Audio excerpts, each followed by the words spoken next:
kalian, kami dari kelompok 5 akan mempresentasikan unsur periode 2. Adapun anggota kelompok kami yaitu saya sendiri, saya Rebecca Siregar, Saya Lucy Mayora, saya Desi. saya Febiola Sirait, dan saya Ciki Sundiri. Nah, berikut presentasi kami.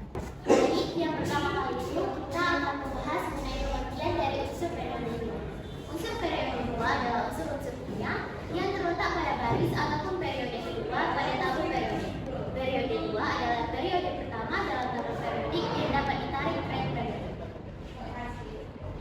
Kemudian unsur-unsur periode 2 ini yaitu ada 8. Yang pertama litium merupakan logam alkali, kedua barium merupakan logam alkali tanah, yang ketiga ada boron yaitu metaloid, karbon non-logam poliatomik, lalu yang keempat ada nitrogen non-logam diatomik, selanjutnya ada oksigen non-logam diatomik, fluor non-logam diatomik, dan yang terakhir ada neon gas mulia.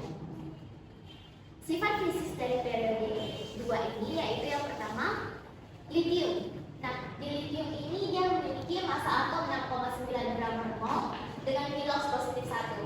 Titik leburnya yaitu 453,7 Kelvin dan titik didihnya 1615 Kelvin. Selanjutnya elektronegatifannya adalah 1, jari-jari atomnya 145, isotopnya 2, dan energi ionisasinya yaitu 520,1 kJ per mol. Yang kedua ada barium. Barium ini memiliki massa atom 9,1 gram per mol, bilox 2,1, titik leburnya 1560 Kelvin dan titik didih adalah 2742 Kelvin.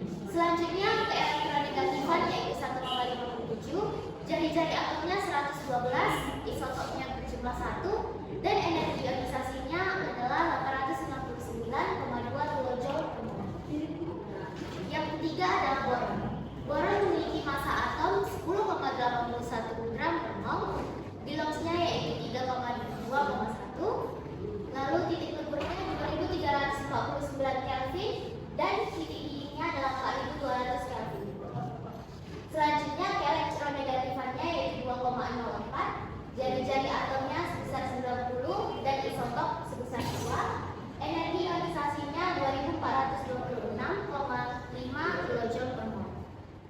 Lalu yang keempat yaitu karbon. Karbon memiliki massa atom 12,01 gram per mol, biloxnya negatif 4, titik lebur 3923 Kelvin, titik didihnya 5100 Kelvin. Lalu ke elektronegatifannya yaitu 2,5 dengan jari-jari atom 77, isotopnya berjumlah 3, dan energi ionisasinya yaitu 4618,8 kJ per mol. Lalu yaitu nitrogen. Nitrogen memiliki massa atom 14,06 gram per mol, biloxnya yaitu 5 negatif 3, titik lebur 63,15 Kelvin, titik didihnya yaitu 77,36 Kelvin. Ke elektronegatifannya adalah 3,04, jari-jari atomnya berjumlah 72, isotopnya 4, dan energi ionisasi 7475 kJ per mol. Lalu yang berikutnya adalah oksigen. Oksigen memiliki massa atom 15,9 gram per mol, biloxnya yaitu 2,1 negatif 1 negatif 2, titik leburnya yaitu 54,36 Kelvin dan titik didih 90,20 Kelvin.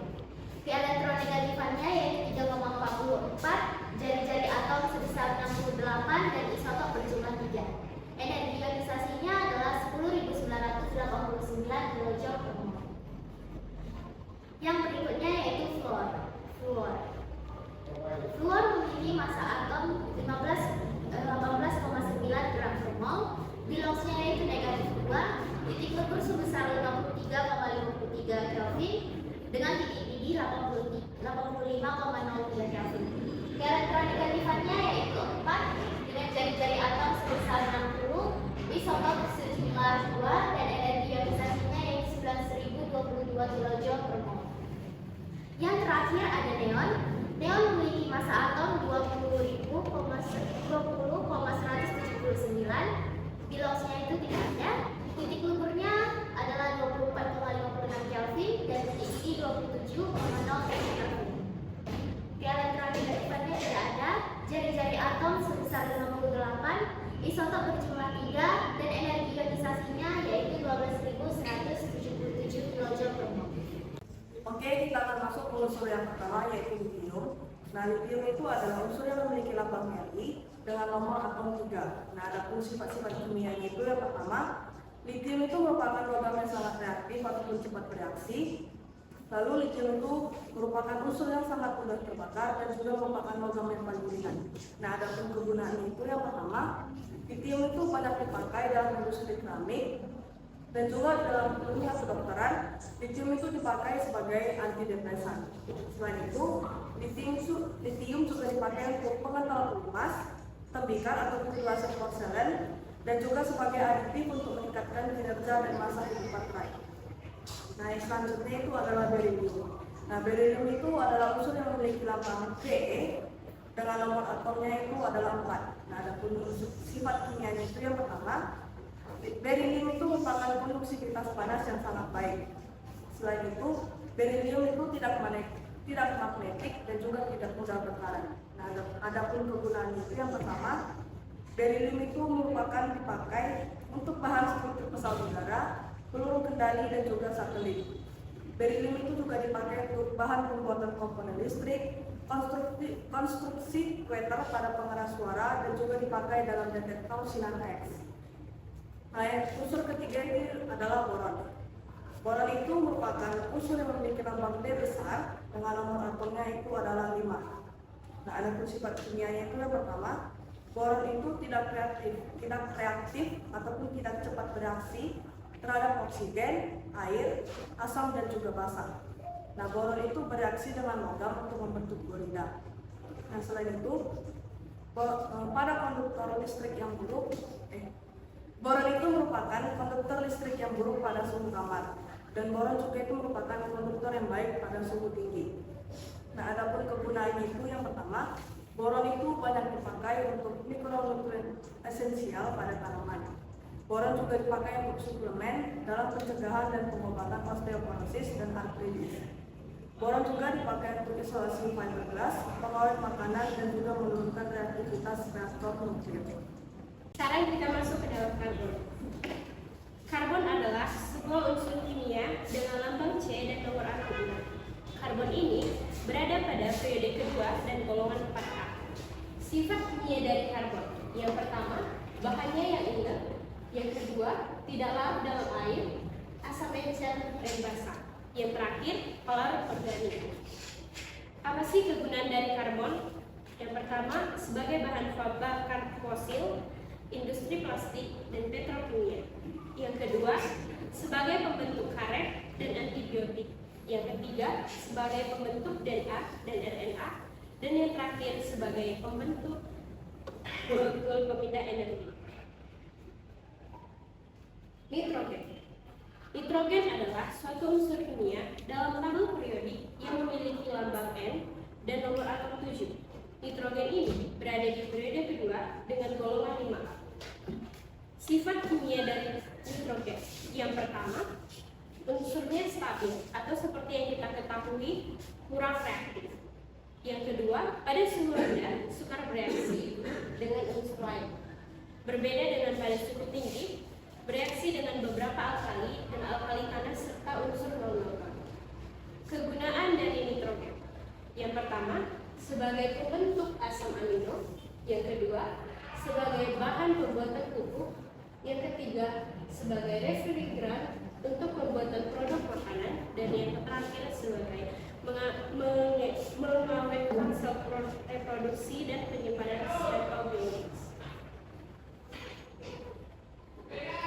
Keberadaan dan siklus nitrogen: yang pertama, nitrogen terdapat bebas di udara dan berkadar 18%. Yang kedua, pada siklus nitrogen, bakteri yang berperan dalam fiksasi Na adalah bakteri bintil akar atau rhizodium.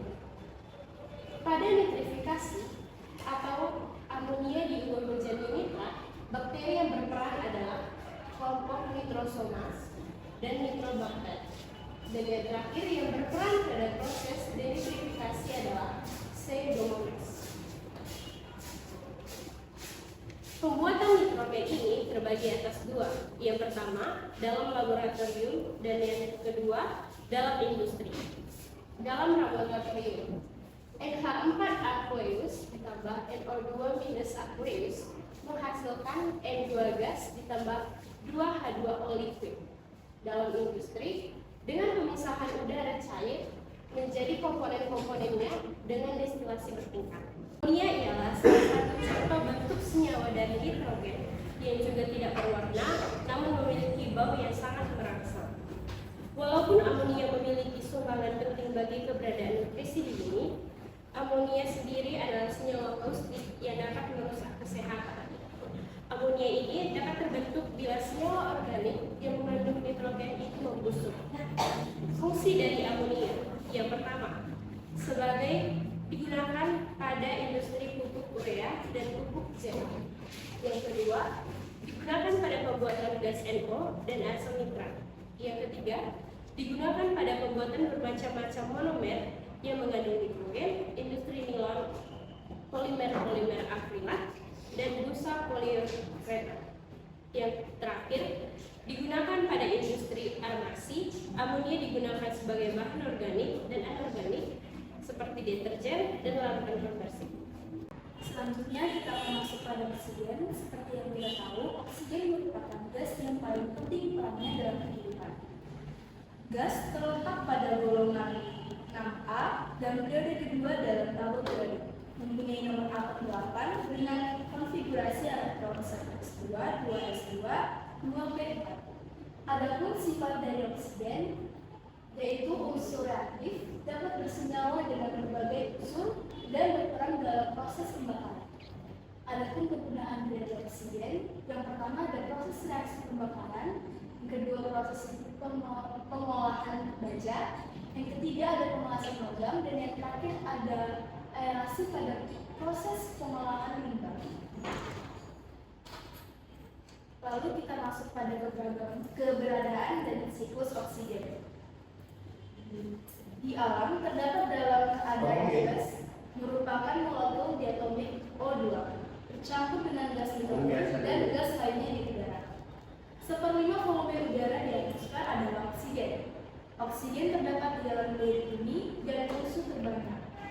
Oksigen di atmosfer volumenya 21% dan beratnya 23,15%, yang menggunakan 85,8% dari berat bulan, 46,7% dari berat kulit bumi, dan 60% dari tubuh manusia. Adapun pembuatan oksigen dapat dibuat dalam skala kecil di laboratorium dan dapat juga dibuat dalam skala besar di industri. Dalam laboratorium, pemanasan campuran NO2 dan H2SO4. Proses ini pertama kali diperkenalkan oleh Chevreul pada tahun 1771. Reaksinya MnO2 solid tambah H2SO4 aqueous menghasilkan MnSO4 aqueous tambah H2O liquid tambah O2 gas. Yang kedua ada pemanasan H2O. Proses ini pertama kali diperkenalkan oleh Priestley pada tahun 1771. Reaksinya 2HgO solid menghasilkan 2Hg liquid tambah O2 gas. Dan yang terakhir ada pemanasan peroksida, yang dimana reaksinya 2BaO2 solid menghasilkan 2BaO solid tambah O2 gas. Selanjutnya kita masuk ke pembuatan oksigen dari industri. Di dalam industri terdapat dua cara, yaitu yang pertama elektrolisis, yaitu 2H2O menjadi 2H2 tambah O2. Yang kedua destilasi bertingkat. Selanjutnya kita masuk ke fluor. Sifat kimia dari fluor adalah unsur reaktif, mudah membentuk senyawa dengan semua unsur bahkan dengan gas mulia. Kegunaan fluor yaitu bahan pembuatan teflon, lapis luar untuk panci masak, jas hujan, dan ketiga bahan pembuatan pasteurisasi. Selanjutnya kita masuk ke unsur neon.